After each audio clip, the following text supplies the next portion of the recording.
So we've been talking about this model, the stress model. We discussed the first aspect of this, the demands, and you just got done taking inventory of these demands, positive or negative, that burn your psychological, physical, or emotional, mental fuel. And now we want to identify the coping resources that you're utilizing right now.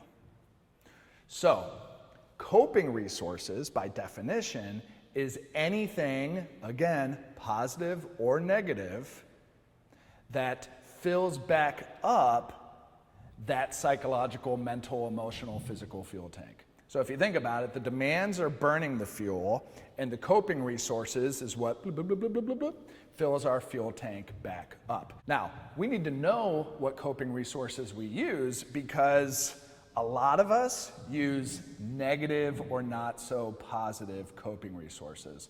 Why? Because they're fun. They feel good. They get the brain dancing. However, a lot of times those more negative types of coping strategies are very temporary. They're not sustainable. So what do I mean by these? So some positive coping resources might be things like going to a counselor, journaling, exercising, hanging out with friends and family, socializing, finding some other type of passion or hobby. All of those things are very positive coping strategies. However, less positive coping strategies are those things like binge drinking, smoking pot, smoking cigarettes. One of my biggest ones that I love to do when I get stressed out is sitting down on a recliner, ordering a large pepperoni pizza, opening it up, and just seeing if I can work counterclockwise all the way around it until I finish the entire pizza. So again, negative coping resources, negative coping strategies that are not sustainable, that are not long-term, that are very temporary. Yes, they can feel good. Yeah, you know what, knock yourself out and use them. But if you're chronically stressed out and thinking that one of these are working, we need to change up our mindset a little bit about that.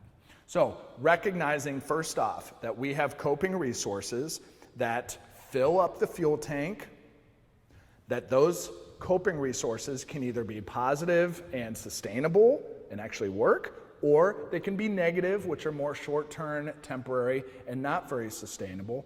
And then the third piece is now taking inventory, much like we did with the demands, to take inventory of what are the coping resources that you use, what are the positive ones, and what are the negative ones.